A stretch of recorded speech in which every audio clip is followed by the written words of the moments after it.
sick, I could barely move. I was just one of those head colds where you're just like, I just want to die, I just want to die. And I'm going in there going, I'm losing my voice. This, I really want to do well. I don't even know what I'm going to do. But it kind of worked in my favor a little bit, because Sailor Moon has got, Terry had a very sort of more nasal voice in a way, so her sound was up here. And so that put my voice exactly where it had to be. And it was easy. It was actually effortless. And they played me a tape of Terry, and then I just had to do the line again. So it was like, okay, you know, she'd maybe say, oh, Darian, I love you. And I'd go, oh, Darian, I love you. And it was easy, because I'm just mimicking exactly what she's doing. And they were like, this is still going, so sick.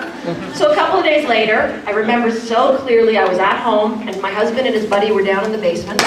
And I get this phone call, and I also auditioned for a couple of the other parts as well. And my agent phones up and says, so, you got Sailor Moon? And I was like, awesome, what part? And they said, you got Sailor Moon, you're Sailor Moon. And I was like, I'm Sailor Moon? Oh my God, I got Sailor Moon? Oh my God, oh my God. And they go downstairs to my husband with his buddy, and I'm like, I just got Sailor Moon. And my husband goes, what part? You know, Sailor Moon. He's like, right on, babe, right on. And his buddy Tony goes, wait, you're doing Sailor Moon? I said, yeah. Well, you better be good, because my kids watch it. And that's when the penny dropped. And I went, oh, Sailor Moon. What have I done? What have I done? Oh my God, these people know Terry. Like, they know this is what Sailor Moon is. This is what Sailor Moon is to me. And now I've got to do it. And I was scared to death. Scared like you can't understand.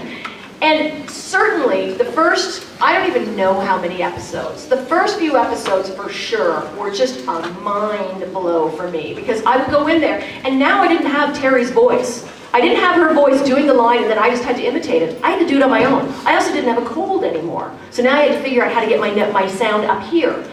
And it was really hard, really, really, really hard. And they kept pushing me to go more screamy, more screamy. So she was just like, ah! All the time. And it was so much screaming, and I hated it. I hated it. And I would come home literally every day crying, going, I hate this. This is not what this character should be. I hate this.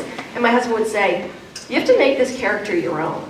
And I was like, they don't want me, they want Terry. And Terry's having stupid babies. I love those babies, but she's having babies. And he'd say, you gotta make it your own. I'm like, oh, I'll figure it out. And every day I'd go in there, and it would be the same thing. I would be so frustrated, going, I hate this. She's just screaming all the time. It's really shrill. It's not what I want. And then I would literally every day be crying. I'm not kidding. And then one day, on my way to the studio, I went, this is crazy. I'm going in here to start screaming, and I'm like, no, this is not what this character should be. What do I want this character to be? And I sort of gave myself that moment and went, okay, you gotta regroup. You know what you gotta do? You gotta make this character your own. I go in there, and I start doing what I wanted her to be. And that's when the character started to change. And that's when I really started to really love the character a lot. Like, she just became this goofy teenager who just, you know, she's bumbling, she's all over the place, she's Serena, who also has this impossible job of saving the world. And I came home after that, and it felt so great. I came home, and I was like, I had a good day today.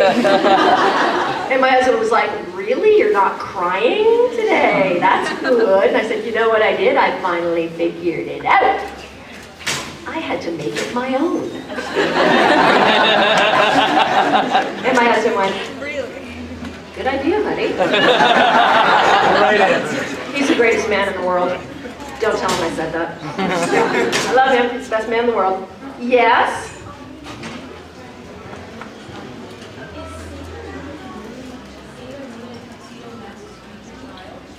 Is Minnie Moon, Sailor Moon, and Tuxedo Mask's child? Yeah? Come on, get with the program, girl. Get with the program.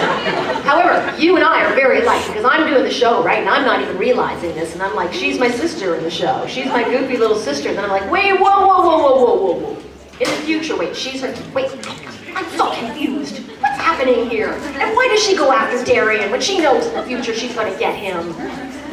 People had to explain it to me. Yes? Proper vocal care techniques for aspiring voice actors. Proper vocal technique for aspiring... Vocal care. Vocal care, oh God. Don't scream your face off like I do all the time.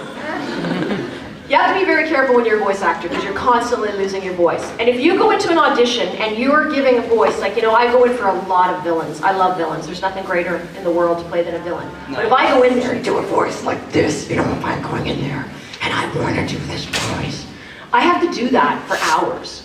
And just doing that right now, I've got now this tickle in my throat where I'm going, oh God, what have I done? So you've got to make sure that you pick a character that you are going to be able to sustain, that you're going to be able to keep in there, and it's hard. It's really tough. You've got to drink a lot of water. What's the other one they say is green apples, not just apples, green apples. Tea, ginger tea. Definitely a lot of that. And also pineapple juice is really good too for your throat. Very good. As I sit there going, I can use pineapple juice right now. Pineapple soda. Yes? Will there be a sequel to Sailor Moon? Like, are they thinking of making an anime version of it? Will there be a sequel to Sailor Moon, like something? I don't know. That would be awesome. Can you imagine going past what it already is? Will there? You guys know more than me. Well, Crystal, but Crystal's kind of the... Yeah. The Crystal is, it's cool. It's a cool idea, though. Yes? What other popular characters have you played in TV shows or anything? So I do a lot of voice, obviously. A lot of the ones I do are for little kids shows. Right now I'm doing a voice in the new George of the Jungle series. Nice. Yeah, and I'm Magnolia, the crazy, crazy scientist that halfway through the season I said, actually, we're starting to wonder if she's even a scientist. She just thinks she's a scientist. Which makes her even better. And I love, she's just so goofy and all over the place. What else have I got? Oh, I've got one, I think it's actually in the States right now, Mia and Me.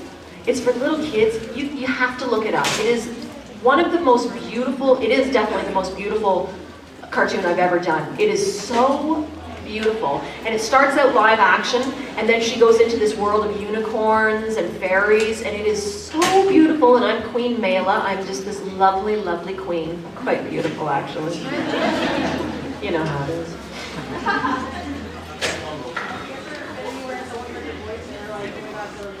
No, not really, no. Although people are starting to recognize me now, which is weird, because I'm a voice actor, so I sort of am part of like the paint on the wall. Nobody sees me. And now suddenly people are going, oh, are you Linda Ballantyne? I'm like, why? Do I owe you money?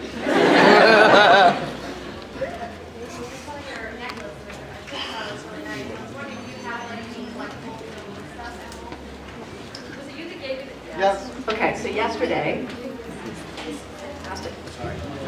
this fantastic man here, yes, says, I have a gift for you. I know. So I have this amazing collection actually at home because I get so many things given to me that it's unbelievable. I have this box and I've just got all this stuff, and you know, whenever I'm going to a convention, I'm like, what will I take this time? All my little trinkets, and I just love it. I've got so much fan art too, which I love.